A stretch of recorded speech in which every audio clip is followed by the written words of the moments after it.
Ladies and gentlemen, welcome back to another episode of BSing Sports here on the BSing Network. With me, as always, is Ryan and Hey. Timmy. How you guys doing today? I'm all right. I committed to be at work at 3 a.m. tomorrow like a dumbass Why would you do that? because I gotta take my car to go get fixed at 8 a.m. and at the time sensitive moment. So I want the overtime, but I don't want to.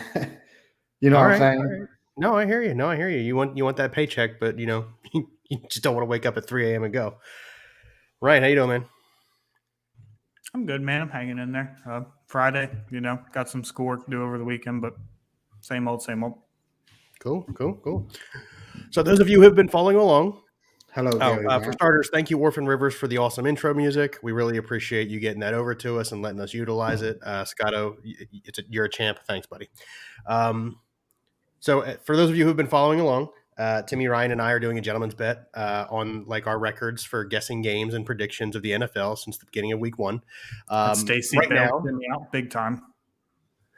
Stacy bailed Timmy out big time a little bit. So Going into this games behind. Going into this week, Tim 85-70-1, Ryan 89-65-1, and Bill 94-59-1.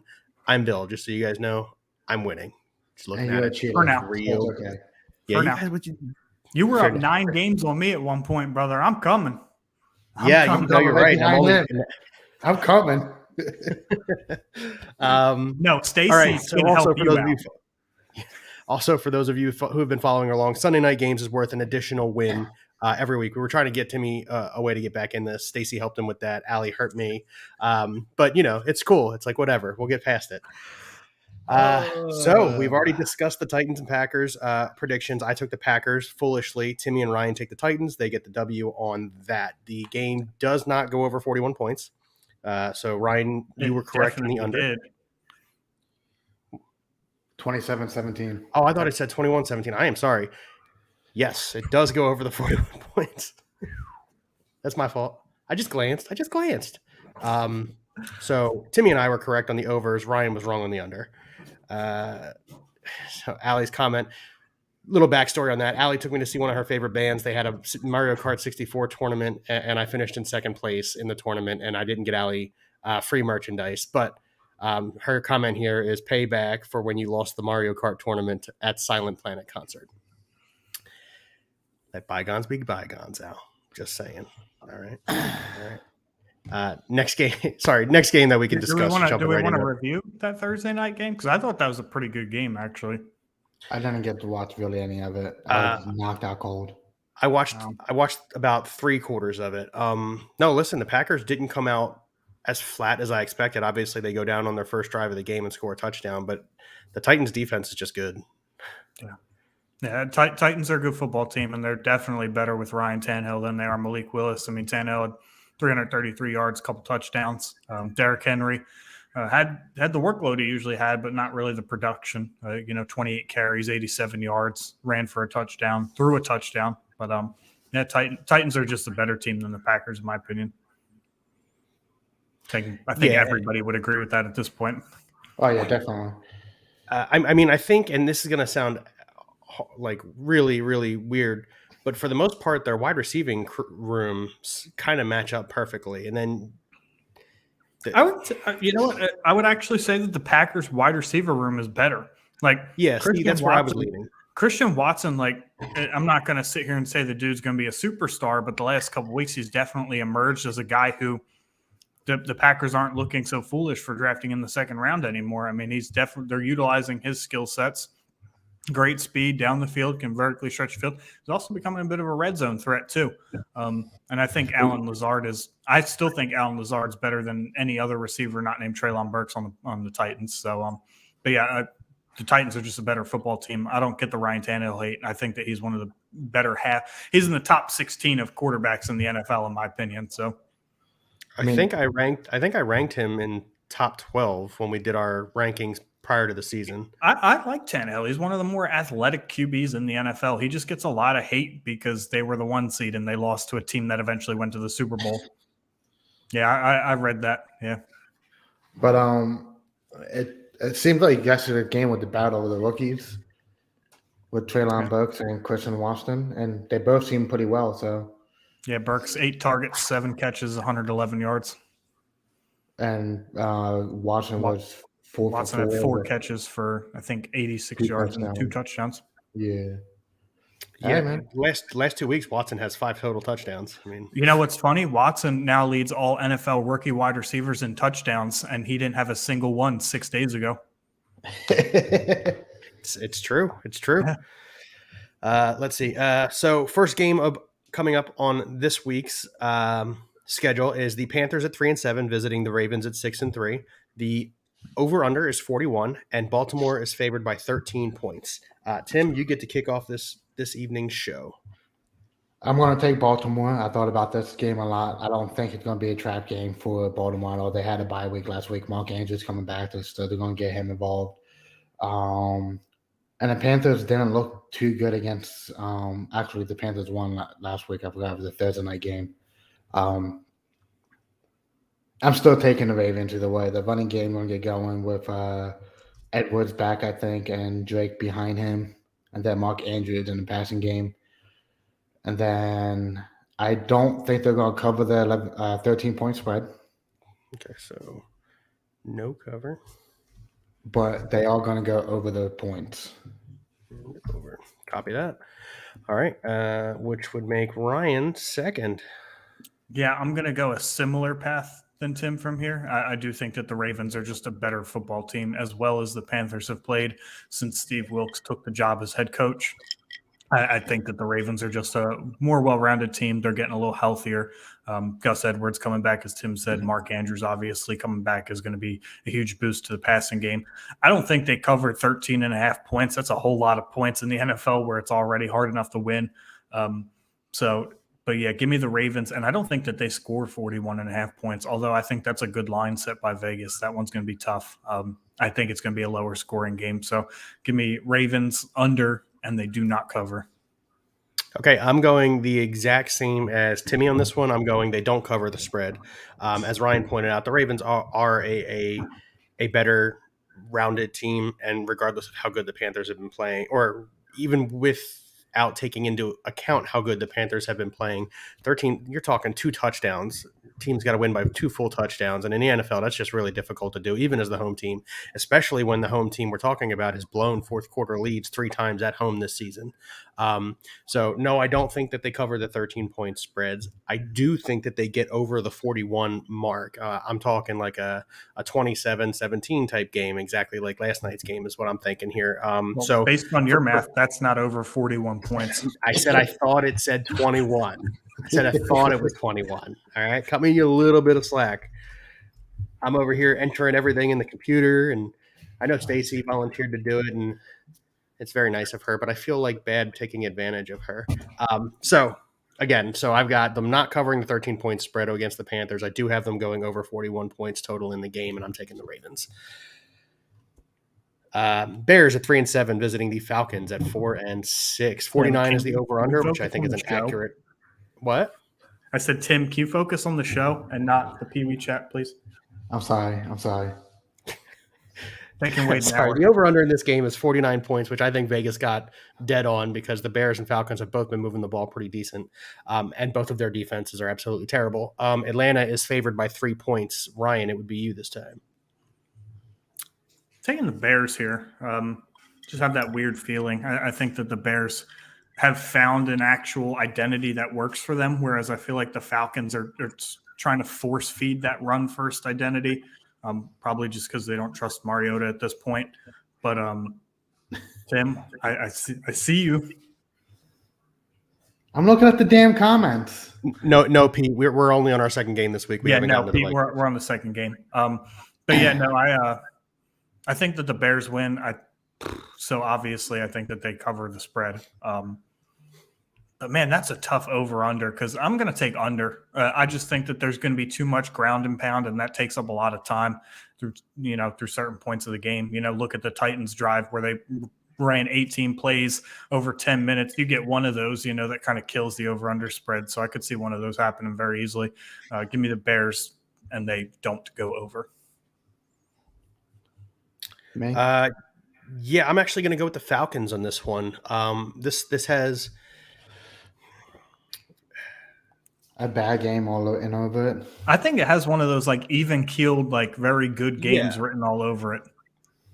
Yeah, so here's the reason I'm taking the Falcons is if it comes down to a situation where it's a shootout and one team needs to throw the ball, the Falcons are better equipped to do it. I'm not saying that they're that much better at it. I'm just saying that they're better equipped to do it in one of those type shootouts. So I am going to go the Falcons, and I am going to go with the over. And I obviously, I mean, you're talking 3 points. I think they cover the spread here. So cover the 3-point spread.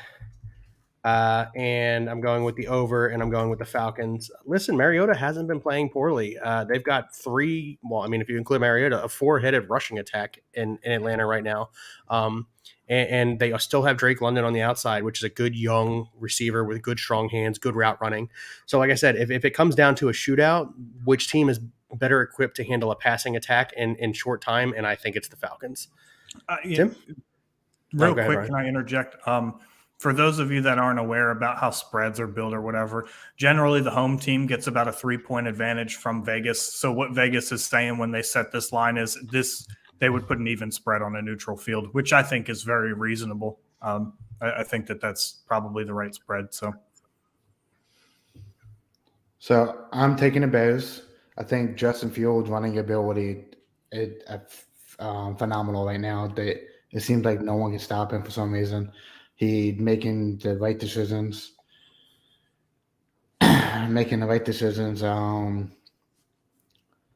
He had a bad mistake at the end of the game last week against Detroit, which I don't think he's going to make again. He might just try to force it out of bounds somehow. But it's going to be a running game total. So I think the game clock is going to be getting eaten away a lot. So I don't think they're going to cover the over-under spread. But I'm taking the Bears, so obviously they cover. So yeah. So if you guys are looking at the document, obviously I'm only putting the N for no or C for cover in front of the team name if that's the team that has to cover. If not, so like you and Ryan are taking the Bears, I'm not going to put a letter in front of that because it's obvious that you think that the opposite team's not covering the spread. Mm-hmm. Yeah. Just so in case it comes up later, you guys are looking at the document, that's what it looks like. we're going to call you a cheater on that too, right? Yeah, exactly. That's why I'm talking to your wife in the document right now. The C stands for the games that he's cheating on. Tim, did you take the over or under on that? I'm sorry. Under. I think that with the running attack of both teams, I think it's going to be getting eaten away by long drives with the running abilities. Okay. I like that take. I do. Browns at 3-6 visiting. Well, both teams are going to Detroit because Buffalo is under a layer of like 8-foot snow. This game might not happen, but let's put that out there on time anyway. Oh yeah, on time. They've already decided they're going to play in Detroit. It's in Detroit. Well, the problem is that Buffalo is under multiple feet of snow already, so the team hasn't even left for Detroit yet, and the airports are shut down. So that's why this game might not happen on time. This game may not happen on time. Browns 3-6 visiting the Bills at 6-3. 49.5 is the over/under. Looks like they'll be playing in a dome. Buffalo is favored by 8 points. It is my go on this one. Yeah, listen, I think the Bills win this game by 10, so I'm taking them to cover. 49.5 is rough. Man. 50 points. You know what? I'll take the over on it. Listen, the Bills are a really good offense, and what they do is they score quickly, which puts their defense back on the field a lot. So I expect the Browns to get some garbage time points, which I expect to translate into the over 49.5. So yeah, I'm going Bills. I'm going the Bills to cover, and I'm going the Bills and Browns to go over the 49.5 point spread. Stacey, that's perfect. Thank you very much. Did you say Bills so many times because it's your name? I felt like the only word I heard in that whole run was Bills. Bills. But my turn, right? No, Tim. I am. So with the whole situation in Buffalo, with them being 8 feet on the snow and everything, when Mom lived up there, Bill, she said the roads were getting cleared almost immediately. So once it slows down, it's going to be cleared. They're going to drive, and I think they're going to be there before Sunday at some point. So I think the game's going to happen on time. Fortunately, Josh Allen's healthy. He got off with the injury report today. They got the running game going a little bit last week, the Bills, and it seemed like Singletary taking over that backfield even with Najee Hines there, which is great for Singletary. He's small, 5'7". He wouldn't even be able to play in the 6-foot snow in Buffalo. But so I'm going to take the Buffalo Bills by a lot. I don't think they're going to lose 3 games in a row. I'm saying they're going to blow out. They're going to blow out the Browns by 17 points. So they're going to cover and go over. All right. Good, Tim. Before Ryan chimes in, I'd like to throw a few things down real quick. Even since the acquisition of Nyheim Hines, an individual that has gotten more touches in that backfield since the acquisition, who we thought was not going to get touches, is James Cook. Mm-hmm. So I don't know what Buffalo was doing if they were going to start utilizing James Cook this way out of nowhere. Why go and get Nyheim Hines? But a good experience back that can help him. He is, and listen, he's a great pass catcher out of the backfield. However, they haven't utilized him in that sense. So now, listen, they've played two tough fought games where the running attack was still a necessity. So maybe they just felt like Nyheim Hines wasn't suited for the 2 games that they played so far. But yeah, James Cook right now is starting to get more carries, and he might. I mean, listen, Singletary's playing well, but he might take over that backfield next year. Ryan, I'm sorry, go ahead. Yeah, now just doing a little bit of research real quick. So I imagine that they probably made this deal because Nyheim Hines similarly profiles to James Cook. It gives James Cook somebody to look up to, great pass catcher who can run routes out of the backfield. And Nyheim Hines has an out in his contract at the end of the season where he's 0 dead cap hit, so they can cut him to no loss against their salary cap. So I imagine that something along those lines probably will happen if they feel comfortable enough with James Cook moving forward. But in regards to the game, I'm taking the Bills here. I think that they're just the better team. I don't think that they cover the spread, though. I think that the spread set is a little bit of a trap. Being on a neutral field that's quite frankly closer to Cleveland than Buffalo, I would not be shocked in the slightest if Cleveland kind of had the home field advantage there.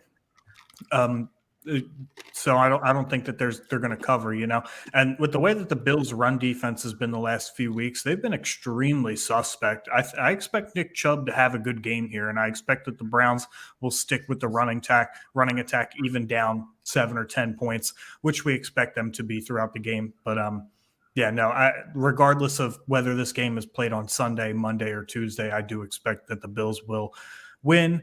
They don't cover. I'm taking the over because the Bills have problems stopping the run, but they have no problem scoring points. I mean, in the second half they do, apparently. They scored a second half touchdown in 4 weeks, so I expect that'll change. That's I feel like that's definitely a little bit of a rough patch. Yeah, I mean, every team goes through rough patches in the NFL season. It's going to happen, even the best teams. And let's not sit here and act like the Bills aren't one of the best teams in the league right now, because they absolutely are. They're just in a rough patch. They'll get through it. They'll figure it out. That's what good teams do, right? Lions at 3-6 visiting the Giants at 7-2. That record still. Whew. Giants at 7-2. 45 is the over/under. The Giants are favored by 3. Tim, you're up. Choo, damn. Yeah. They're the second team getting disrespected this week. I got the other one, but we'll get into it later.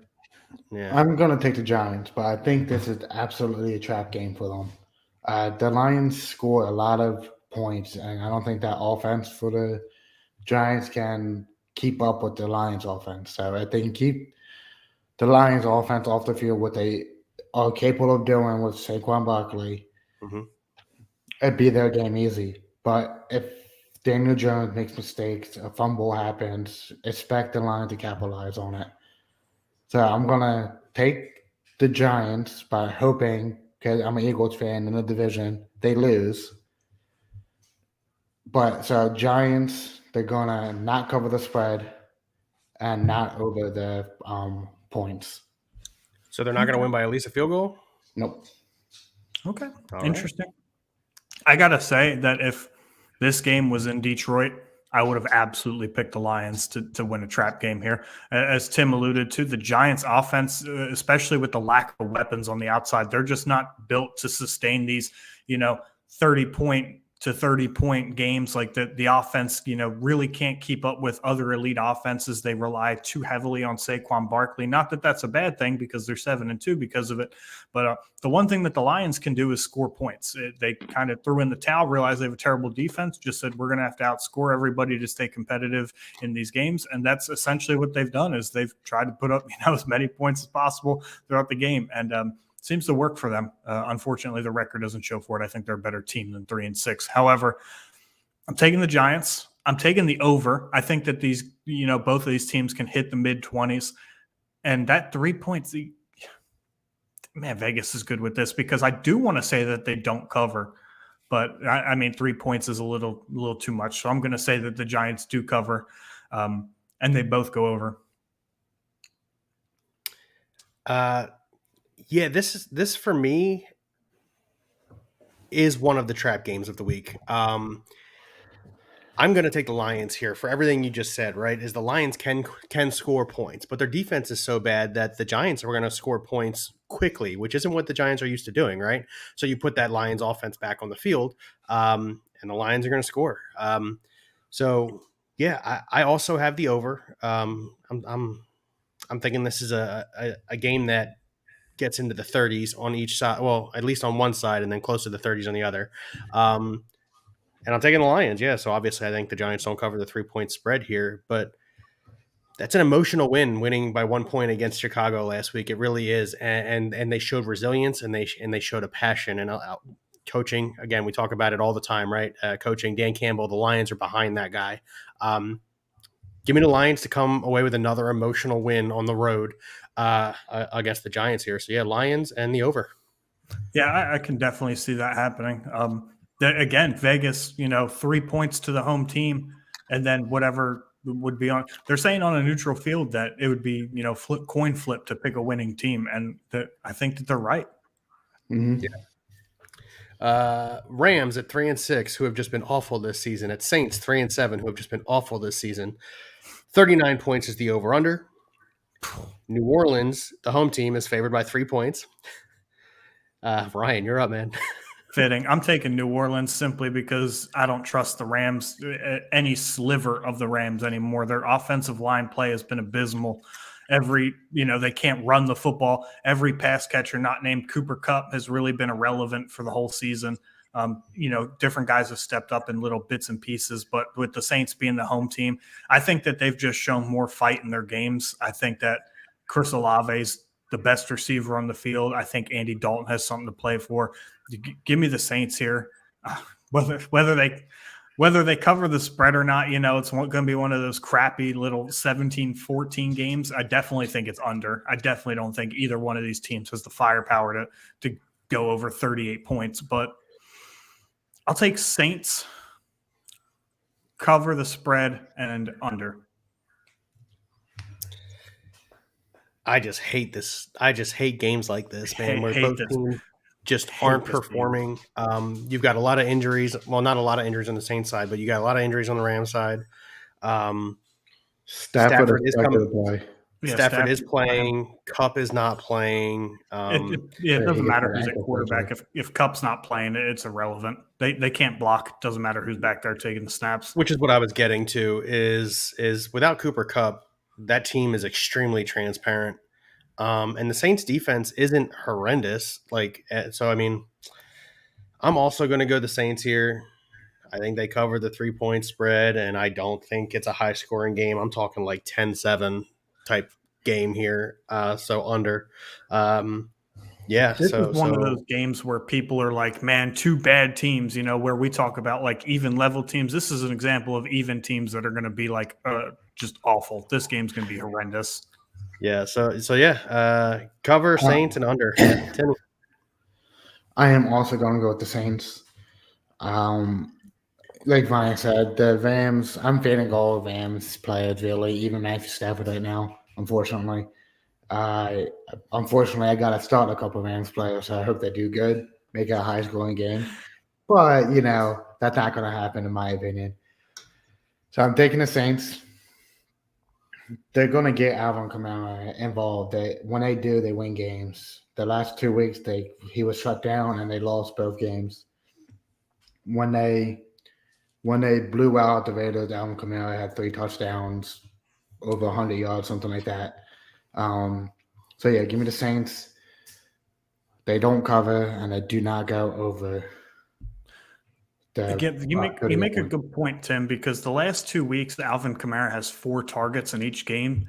And the 2 weeks prior to those, he had 9 and 10. So when they get him involved as a pass catcher, the Saints are doing really well as a team. And I think that they will have the game script and the ability to do that this week. So I do think that they win. However, they're still just not a good offense. So, yeah, I mean, to elaborate a little bit further on that exact point, Alvin Kamara is the best player in your offense. You're just not getting the ball with enough volume. And I talk about it week in and week out. And Timmy and I have had a long discussion about it. As a coach, you need to put the best players you have in a position to succeed. And right now, players don't succeed. It's on the players, not the coaches. An example of on the players and not the coaches. It's on the coach for the Eagles' Monday night offensive performance. Yes. It was on the players for the defensive performance Monday night. Defense came out with no heart. Offense came out with no game plan. Yes.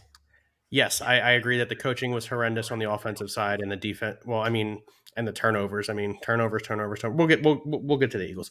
But no, I mean, the game plan hasn't been to get Alvin Kamara the ball. So that's good player, bad game plan. And that's coaching. And that's simple as that. As you pointed out yourself, when Kamara gets the ball, he makes stuff happen. They win games. That it's not a complicated recipe for success in New Orleans. I mean, minor success, but some success. And the coach just isn't doing it. So for me, this scenario, we can argue about it all the time. This scenario is bad coaching. For a team that doesn't have their own first round pick and in a division that's still kind of wide open, they need to make a run. Correct. So I got a question for you guys. You think the Saint coach is on the hot seat? Dennis Allen? No, I think they'll probably end up giving him a second year. Okay. He came into a bad situation. Breeze was out. Peyton was out. He came into a bad spot. The quarterback has been injured and then really subpar quarterback play this entire time. They're hoping to be able to trade for their pick back from the Eagles. I don't know who they have to give. And I don't think the Eagles are doing that. Howie's not doing that. He's got one of the best teams in football with a top 4 draft pick right now. He's good. But I think they're not blaming him entirely for the 3-7 record that they're sitting here with. He's really just dealt with a lot of adversity there in New Orleans. And Ryan touched on this last week, right? Is they're one of those teams without a clear direction, and it's unfortunate. Jets, a divisional game here between the Jets at 6-3 and the Patriots at 5-4. The over-under on this game is 38 points. New England is favored by 3.5 points. I am going to take the Patriots at home. The Jets offense is completely different without Breece Hall. Plain and simple, cut and dry. It is what it is. I was taking the Jets earlier in the season because Breece Hall was on the field. Now he's not. So give me the Patriots here to even those records up at 6-4 apiece. I also believe that they cover the 3.5 point spread. I think they win somewhere around 4 points, which is right at the spread there, obviously. So yeah, give me the cover, give me the over, and give me the Patriots. Yeah, I like that. Yeah, Tim. Let's bring up that comment real quick while Tim's muted. Over under 3 interceptions for. He changed it to 2.5. Over under 2.5. Ooh. I don't know. That Rams defense isn't exactly excelling this season at taking the ball away. Patriots? Oh, I'm sorry. Wrong game. Ooh. Rough week, huh? Yeah. Dude, Monday, Tuesday, and Wednesday, I was sitting here from 6 to 6. It was rough. Where we at? I'm sorry. Your pick. We're trying to answer a question. I'm thinking about it. I'm going to go with the under 2.5. I think he throws 2. Okay. Yeah, I'm kind of in that same boat. Yeah. So, what was the over on this, Bill? Sorry, the over is 38 points. The Okay. spread is 3.5 in favor of New England. Yeah, I was taking New England all the way. Bill Belichick. Oh, it seems like he has the New England number apparently. So New York number, not New England. Sorry. Let's say he's New England. Ramon Stevenson taking over that backfield, and he looks really good. I get traded him away in one league, unfortunately, but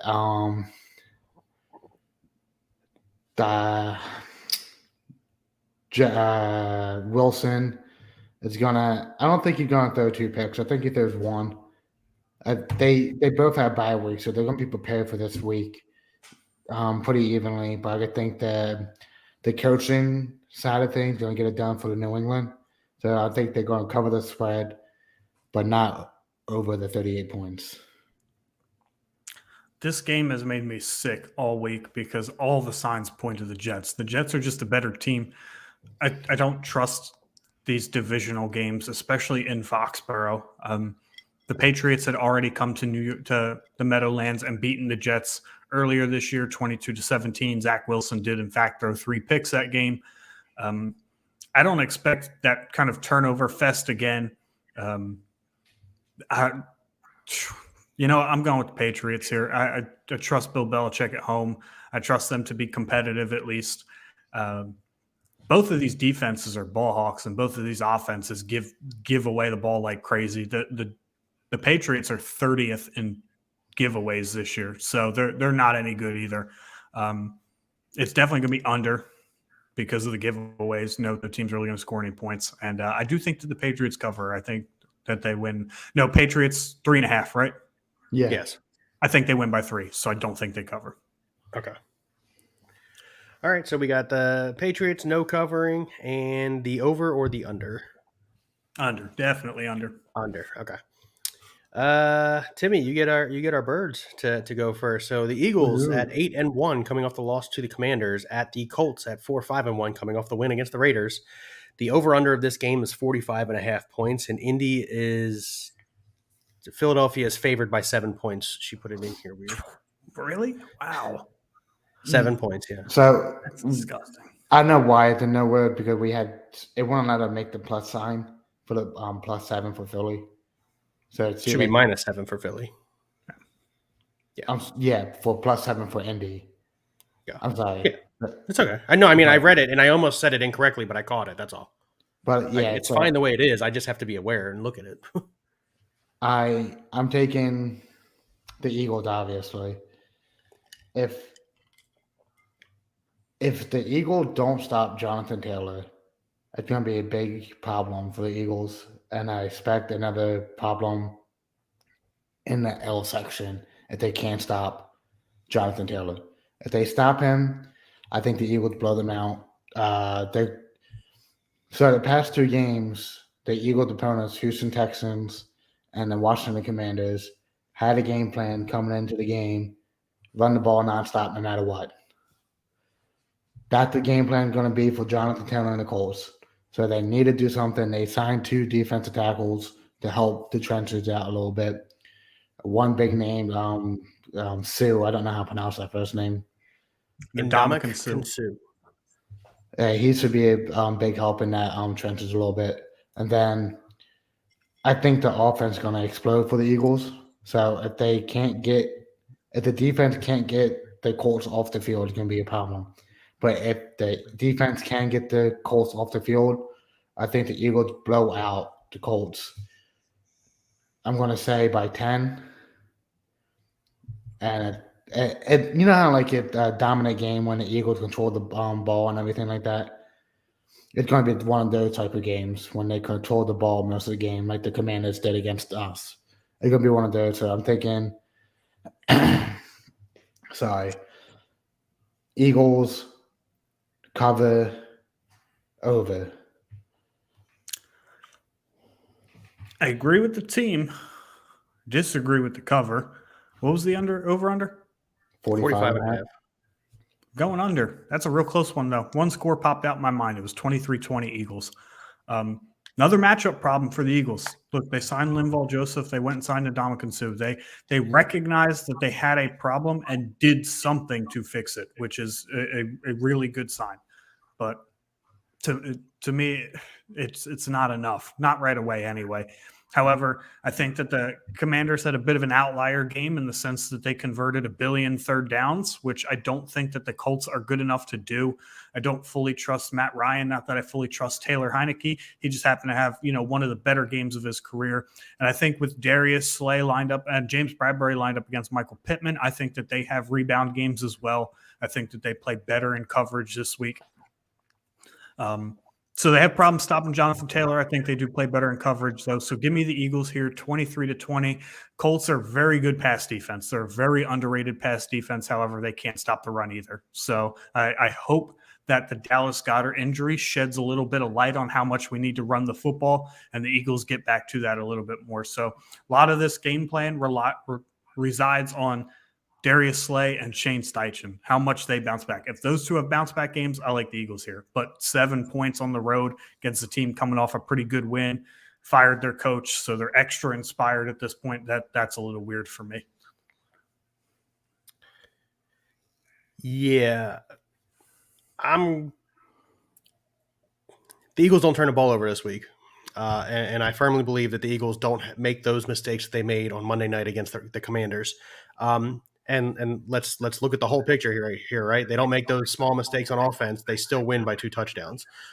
Even with the defense giving up at least 10 points, even with the defense giving up all those rushing yards. But you're talking, there were 2 separate plays that would have put you inside the red zone that you turned the ball over on. And then the unfortunate Goddard one. I think the Eagles come out. They don't turn the football over. I do believe that, obviously, we discussed it on the show on Tuesday or Monday or Tuesday. With Jack Stahl in there, that's a better run blocker than Dallas Goedert is. And as a result, you should run the football a little bit more, especially since, as I pointed out, 4.5 yards per carry, 4.8 yards per carry for Miles Sanders this season. He's the, I think, 7th or 8th most rushed running back this season, or most rushed individual yardage this season. Miles Sanders is, and they just need to feed him the football a little bit. One of us is definitely echoing. It's because you got right up on your mic. Whatever. So yeah, I think the Eagles are going to come out. They will cover the 7-point spread, and I think they go over because I think the Eagles put up 38 points. So yeah, give me the Eagles, give me the over, and give me them to cover. I would like to see a full rebound game here. I just think that the Colts are, they're going to run the ball. They're going to kill the clock successfully, might I add, because the Eagles just can't stop the run. They're not built like that yet. Give Suh and maybe Linval Joseph, although I don't think that he's, the same player he once was. Give them a couple weeks to get broken in. No, I think when you acquire somebody in free agency, they haven't played all season, so they're not really in football shape. They might be in shape, but they're not in football shape. So they're there to spell each other. That's what they're there for. They're there to dispel Fletcher Cox because Fletcher Cox is out there collecting a paycheck. Crap. Correct. He also looks like crap.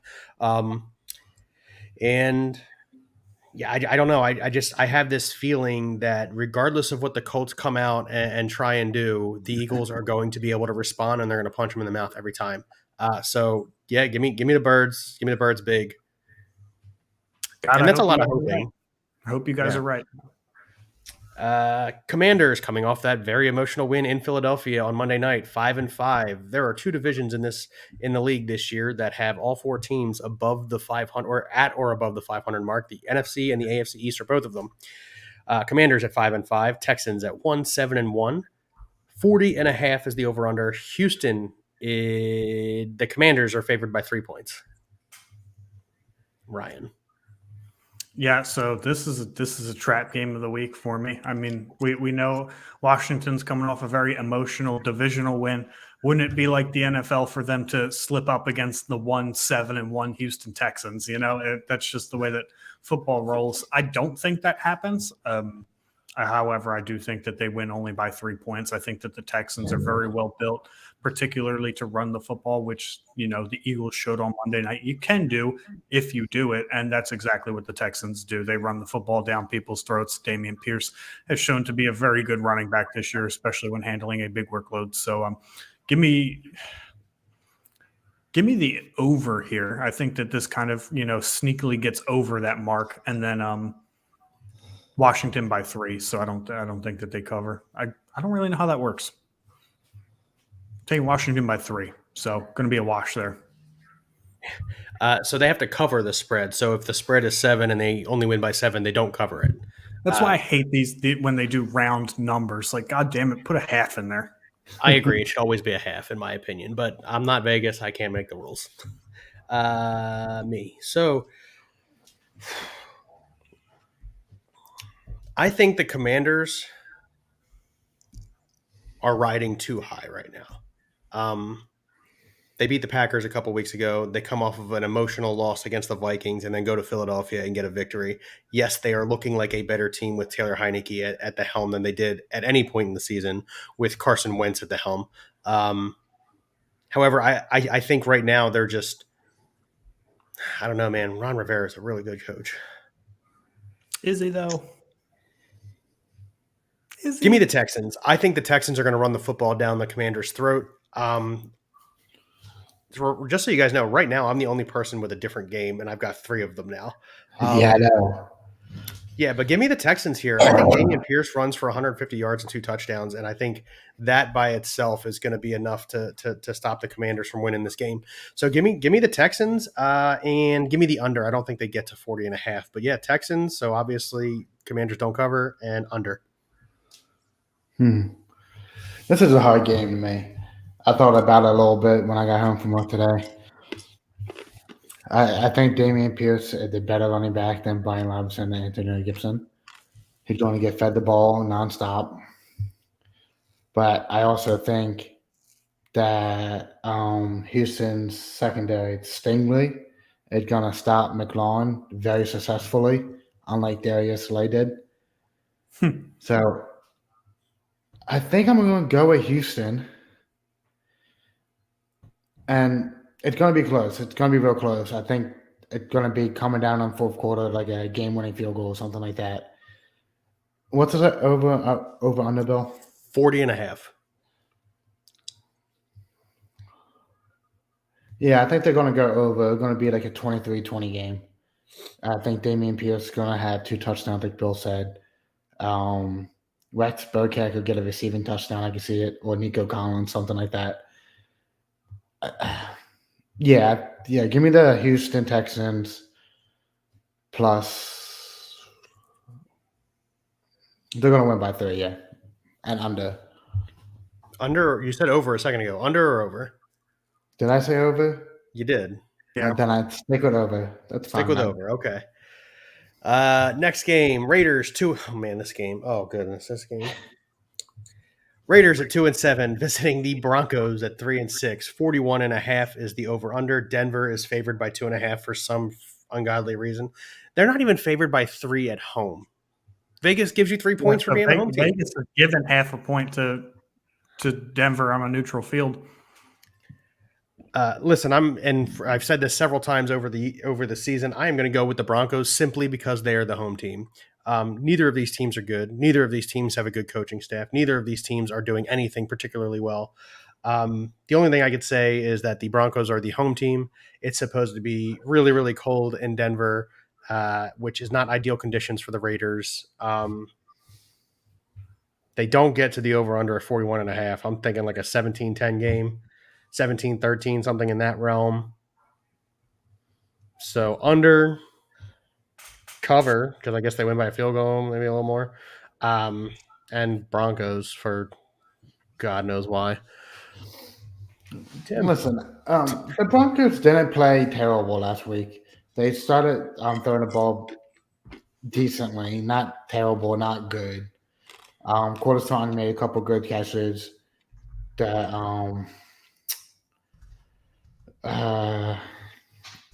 going to be the Broncos defense can set the The Broncos defense is good. No taking away from that. I think they're going to hold Devontae Adams and Josh Jacobs to 10 points total, maybe. So I think it's going to be a 17-10 game, Broncos. So it's going to be they cover and under the over-under. Before I get into my take on the game, Z Money XV, what's going on, man? Usual fan of the Wednesday show, always checking in, picking his Cowboys guys because that's just who he is. Thoughts on Kadarius Toney? Picked him up last night, so I'll be starting Hopkins, Olave, Kadarius Toney over Pollard. Zeke's playing, and Hardman and Juju are both out. I like that. Z Money. Yep. Yeah. So I like that. I like that a lot. I think that he's, the upside play here. There might be some room for Sky Moore too, but I think Kadarius Toney has a lot of upside with the availability there at receiver. Let's answer these coaching questions real quick. We had a comment from Tim Hawkins who said if the Broncos lose, do they fire? Let me get my take on the game first. Yeah, my bad. I think it's actually higher scoring than most people think it'll be. I think it's somewhere similar to their first meeting. However, I do think that the Broncos win this matchup. I think that the Raiders are full-fledged the worst team in football, just based on a directional point, because it's obviously a roster that they went out and went to build to win now, and they're just not winning now by any stretch of the imagination. But so I'm going to take the Broncos, I guess. I think that it's pretty high scoring. The Raiders have an awful defense, but they can score points. I think they score just enough. Give me the Broncos here, 23-17. So they cover too. Yeah, I mean, that's 41 points. So that's the under, right? And what was the over-under? I thought you said it was 40 and a half. 41 and a half. Oh, I thought it was 40 and a half. So That still would be under. But so under, I guess. My bad. Totally forgot what the over-under was.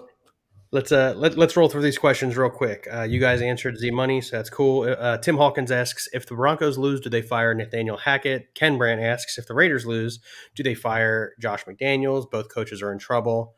And then Ty says, think it's Carr's last year with the Raiders? ? We'll get into that one next. As for the coaching, no, I think because they're both in their first year, they get the whole season to show how terrible they are. And if either team shows life at the end of the season, that coach stays, and the other one, if they don't show life, is gone. That's how I feel about it. Raiders can't afford to fire Josh McDaniels this year or next. They don't have the money to pay him and hire a new head coach, so they're stuck with him this year and next. Tim? I don't think the Broncos are going to fire Nathaniel Hackett either. They're going to give him one more year, I think. I think he gets fired in the offseason. I think they at least give him, the whole year. Yeah, at least let him keep his pride and don't fire him in the middle of his first year. But there's absolutely no realm of possibility in which he comes back unless they win every game from here on out, which I don't see. But the Broncos will move on from Hackett in the offseason, and the Raiders just can't afford to fire Josh McDaniels. They're too cash poor, so they can't afford to pay him and another head coach this year or next. So they're stuck. Which I think it kind of answers the Derek Carr situation as well, right? Because he is under contract for the next couple of seasons. There, he has an opt out after this season. Does he? Do you think he leaves? Yeah, let me check what the dead cap hit on that is real quick. But I looked at this before, so I know he has an out after this season. Okay. Timmy, regardless of knowing what the dead cap is, do you think that Carr elects to leave the Raiders? Listen, the Raiders probably going to have the top 4 pick. They're going to take a quarterback, so I think Carr's out after this season. What sucked for Devontae Adams that he wanted to play with Carr again. Go on. The dead cap hit's only 5.6 mil, so yeah, he's as good as gone. I agree. They'll buy out the rest of his contract. He's not coming back. Yeah. So I'm with you. I don't think he's a quarterback. I don't think he's a starting quarterback in the NFL next season. That might be a little bit outrageous considering before he blew his knee out 4 or 5 years ago, he was an MVP candidate. But he just has looked lost at times. His arm strength has looked like it's deteriorated significantly. And I know that Josh McDaniels isn't doing his best to make this team look successful. But Carr's just not looking like a good quarterback. So again, I don't think he's a starting quarterback in the NFL next year. Maybe on the Colts he could start, Ken Brandt says. They are You know where he definitely could taking go? a quarterback. You know where he Saints. could go? The New Orleans. Saints. Yep. They need a quarterback. They don't have a first round pick. I could see that. And Yeah, Derek, that actually- Derek Carr is going to be the best free agent quarterback available next year. So, what I see that. realistic one? I don't see any world where Tom Brady goes to Las Vegas. Bengals at 5-4, Steelers at 3-6. 40.5 is the over-under. Pittsburgh is the underdog by 4 points. Bengals are favored by 4 points. It's a divisional game. The Steelers beat the Bengals earlier in the season. Tim, go. I am taking the Bengals. I think T. Higgins, Joe Mixon, Tyler Boyd are going to have a good game. They had a bye week. They're going to be prepared for this week. And the Pittsburgh Steelers secondary is still on the shambles. They don't have the starting safety. He's playing this past week. He's playing this He week. is? Mhm. Actually, I thought he was on IR. My fault. Mm-mm. They made, on the reports that I read, it made him seem like so much more big injury than what Yeah, it really I was. checked. I'll tell you why when it's my turn, but I checked this game very heavily, so he's good to go. All right. Well, I still think I'm going to take the Bengals either way. I think Joe Mixon. I think that offense is finally going to turn around after the bye week and gets after Joe Mixon big day with the 5 touchdowns, whatever it was. So give me the Bengals by 7, and they're going to go over. Bengals by 7. Okay. I Ryan. agree with the over. So the Bengals are 0-3 in the division this year, which is interesting. They've lost to each team once. And as I've stated before, it's hard to beat a team twice. So for the Steelers, that would be beating the Bengals twice. However, the Bengals are without their best run stopper. They're without their best cornerback. The Steelers get Minkah Fitzpatrick back, and TJ Watt last game looked like an absolute terror. And TJ Watt makes all the difference for that team. So this game has bothered me all week because with the Bengals already up and down defense missing maybe 2 of its top 4 players, this is going to be a problem. Like this screams a trap game. So I'm going to go with my gut here, and I'm going to take the Steelers. I think that TJ Watt being back makes a world of difference for this team. Okay, Doc. Makes a world of difference. Makes a world of difference for this team, and that's going to cause a huge problem. La'el Collins didn't practice today again either, so he might be out as well. He's questionable right now for that game. If he's out, and TJ Watt's just going to be a menace on the edge for Joe Burrow with Minkah Fitzpatrick back there in the secondary, and nobody to really cover George Pickens. I mean, we watch Eli Apple get picked on every single time he's on the field. He's not a very good cornerback. So, and without their best run stopper too, man, I just don't trust the Bengals. I think that they're too hurt right now. So give me Pittsburgh by 3 at home. I think it's 23-20. So I think they both go over. Yeah, I'm with Ryan on this one. I think the Steelers come out victorious here. The Bengals haven't won. They won one game convincingly this year. Jamar Chase is still out, right? He's not playing right now. And as Ryan already pointed out, they beat the hell out of the Panthers. that was Matt Rule's last game, though, wasn't it? No. Yeah, I think that was Matt Rule's last game. Yeah. So the Bengals haven't looked dominant at any point this season like they had at any point last season. And the Steelers have played a lot of close games. Yes, they've lost a lot of close games, but they've played a lot of close games. I'm taking the Steelers here. A, they're home. And B, they've just looked better, especially the last couple of weeks. They've just looked better. Kenny Pickett's been playing better. George Pickens has played better. And as Ryan already talked about, TJ Watt and Minkah Fitzpatrick are both back now. That defense is significantly stronger right now. So, I'm taking the Steelers, and I'm taking the Steelers confidently. I think the Steelers win somewhere 7 to 9 points. So yeah, Steel City, fire away. Let's see, Cowboy. This is America's game of the week. Cowboys at 6-3 are visiting the Vikings at 8-1. 48.5 is the over under. Minnesota is the underdog at home at 1.5 points. This is the other game that Ryan was saying. I know it was. We hadn't even talked about it. I know this is what Ryan's thinking. Disrespectful. How are the Vikings underdogs at home at 8-1 against the Cowboys? So this screams trap game. Like, I mean, everybody's thinking it. It screams a trap game for the Vikings. I don't know that you can call it a trap game because the Cowboys are still a good football team. I just don't think they're as good as the Vikings are. Dalvin Cook's going to have a field day on the Vikings, or not on the Vikings, on the Cowboys. Like, they can't stop the run. They haven't been able to the last few weeks. They've looked very suspect against the run. You see Micah Parsons getting moved to that inside linebacker position halfway through the game the last few weeks because they have problems stopping the run. In turn, takes them off the pass rush and really opens up the field. And I think those problems continue. I think that the Vikings here, Vegas agrees with me that it's a trap game, but I still think that the Vikings are being royally disrespected here at home. So I'm taking the Vikings. I'm taking the over, and obviously they cover because I'm taking the Vikings. What's me? Yeah, listen, Eagles fans everywhere want me to say that the Vikings are going to lose a football game, but they don't want to hear me say that they're going to lose one against the Cowboys.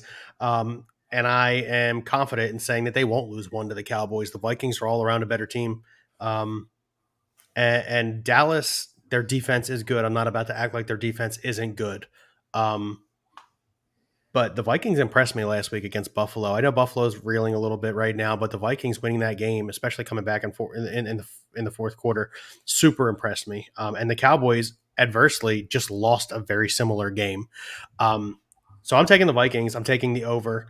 And obviously I don't need to say whether or not I think they're covering. But to your point about the absolute disrespect Minnesota is getting in this game, the Cowboys are 6-3 and haven't looked dominant, but for like 2 quarters this entire season. And the Vikings have looked dominant in all but just about one game. Yeah, so give me the Vikings. I'm saying this like confidently. Give me the Vikings. I am also taking the Vikings. Listen, Dallas has a good defense. We're not taking that away from them. But it's one player that really stands out for the Dallas defense, Michael Parsons.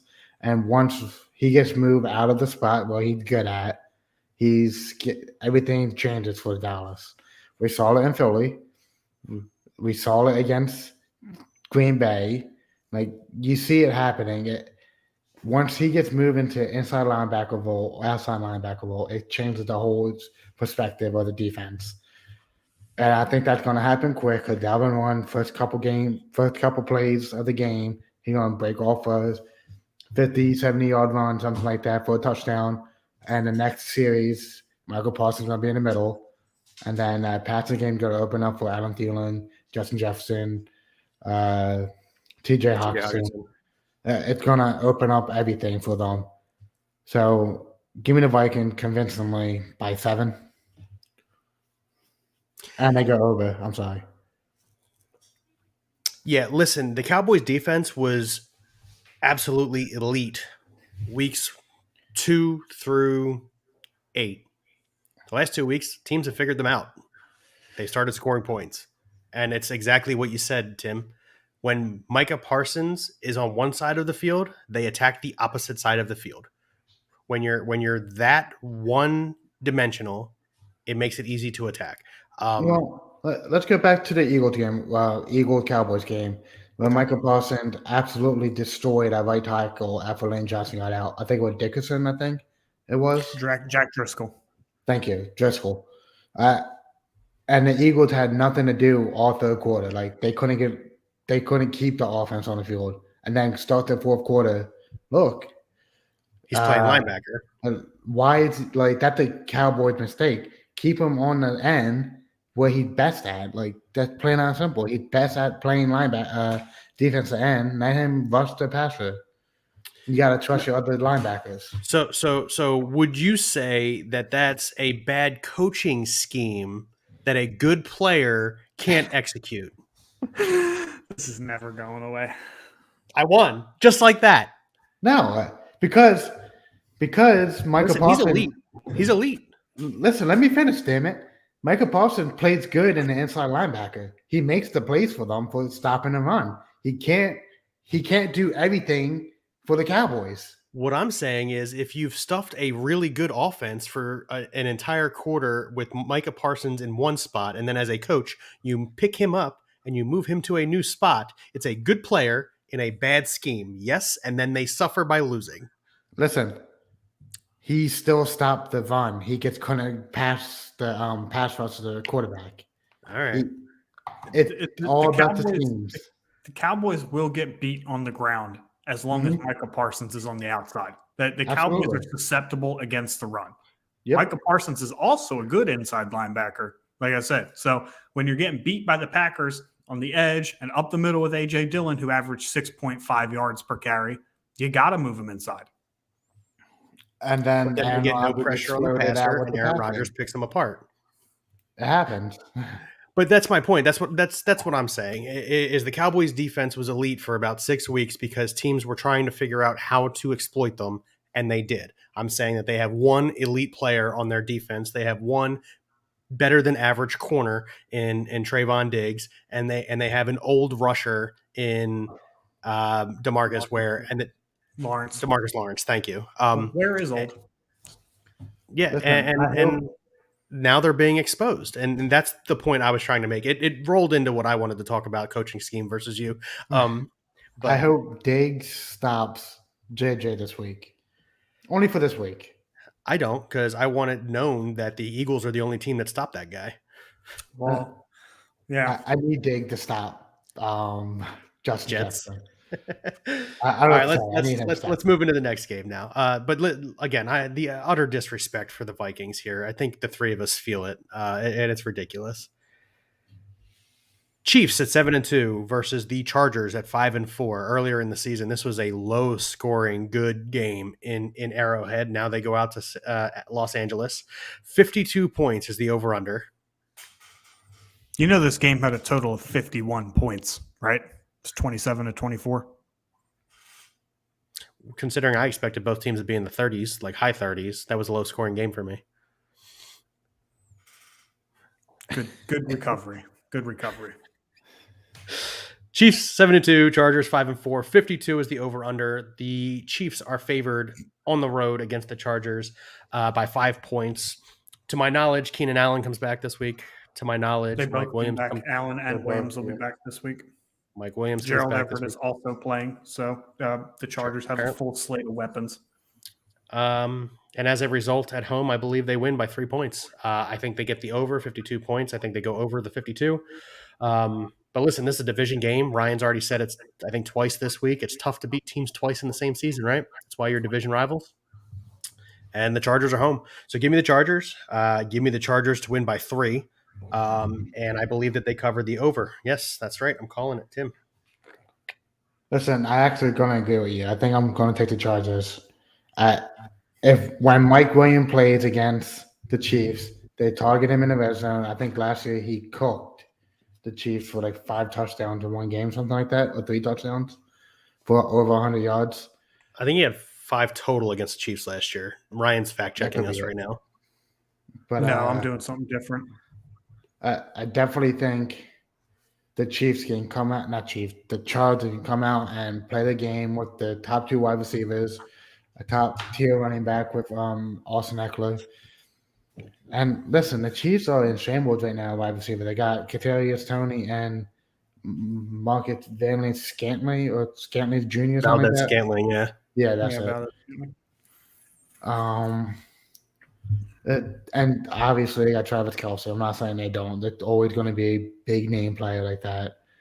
I just think the Chargers got more weapons and are able to finally show they're a good team with those weapons. So give me the Chargers by 3 over 52 points. To touch on your comment, Ken, Joey Bosa is still a few weeks away from coming back. He will not be playing this week. I'm going to agree with I'm going to go 3 for 3 with Tim there. I think the Chargers win by 3 and they cover the spread. The Chargers were a really bad pick 6 away from beating the Chiefs in Kansas City. So I don't think that happens again. I think with a full complement of weapons for the first time since week 1, Justin Herbert's ready to go. And they didn't just get limited practices in all week. Mike Williams and Keenan Allen practiced in full. So that tells me that they are, in fact, good to go. Gerald Everett's been cleared. Austin Eckler's going to do Austin Eckler things. I think that the Chargers come in, they put up 28, 31 points, something like that. I'm going to say 31-28 is the final score here because it doesn't matter who's playing wide receiver for the Chiefs. We've already seen this for the first 10 weeks of the season. Patrick Mahomes, Andy Reid is Andy Reid. They're going to find a way to get the ball to the people that need to get the football. You right. Yeah, no, yeah. Okay, 3 for 3. All right. Niners at 5-4, visiting the Cardinals at 4-6. 43.5 is the over/under. I don't know what the spread is, because there probably is no spread because Kyler Murray hasn't been announced out yet. Okay, yeah, because it says RAV. So Tim, we don't have to do a cover spread situation on this one, but over/under is 43.5. And spread. Give me a second. One more correction is they're not visiting the Cardinals. This game is in Mexico City. Arizona is getting 8 points on Monday night. Okay, so ERZ plus 8. Oh, it's me first, right? Oh yeah, I'm sorry, it's you. Yeah. My fault. Listen, I don't think Kyle Murray's going to play again. That hamstring injury is really bothering him. Apparently, he didn't practice again. DeAndre Hopkins might not play either. He'd be in maintenance throughout the couple of days. I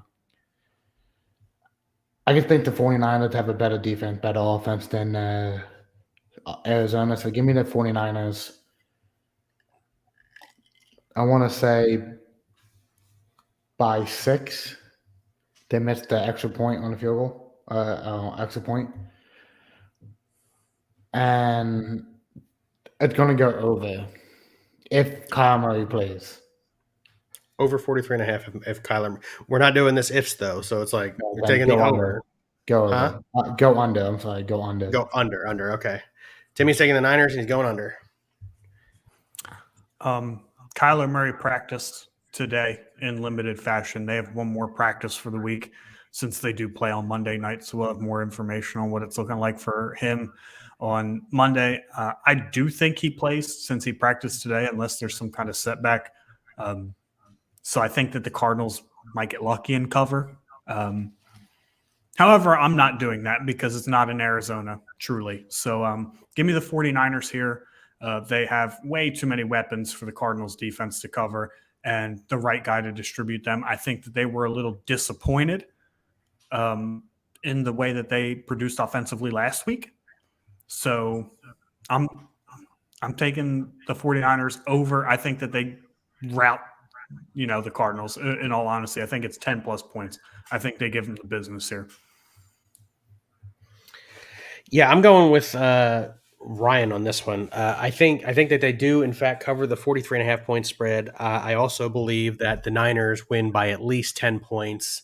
Listen, the Cardinals, I said this last week, I said this the week before, I said this the week before. The Cardinals haven't shown me anything. Like, give me something to be like, okay, this is what they're doing well. And they're not. At least we can say that the Niners can run the football really well. We can say that the Niners have, Debo, Christian McCaffrey, Elijah Mitchell, Brandon Ayuk, Kittle all on the roster. Their defense is still really, really good and effective. The Cardinals don't give me any of that. So yeah, when I say give me the Niners and give me the Niners to cover in Mexico City on Monday night, I'm confident in that statement. So yeah, Niners, they cover the 8 point spread and both teams go over 43.5 points. I'm kind of interested in seeing how Trey McBride does for the Cardinals. With Zach Ertz going out? I think he's going to be irrelevant. I think because Hollywood sounds like he's going to play, then I don't think that he's going to be relevant. Okay. Yeah. I'm not saying that he's a bad tight end or that his future outlook is bleak. It's his first, it's his first start. So, yeah. Ryan, you sent me a picture. couple days ago. Me and Timmy a picture a couple days ago. That playoff picture. Correct. Yes. I don't Let's remember see if I seeing can that. Find it really quick.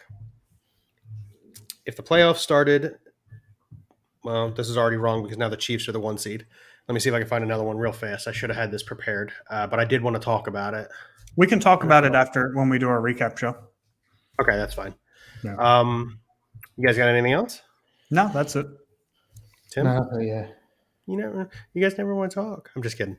Yeah, so that's going to do it here for us on BSing Sports, part of the BSing Network. Oh, sorry. One last thing we do got to bring up. We have finally hit 100 YouTube subscribers. Thank you for all of you that have done that for us. Congratulations to Tim Hawkins on winning a free t-shirt from us for our 100 subscribers. We will get that out to you as soon as we possibly can. I'm waiting for the shirts to come in. I ordered some on Amazon.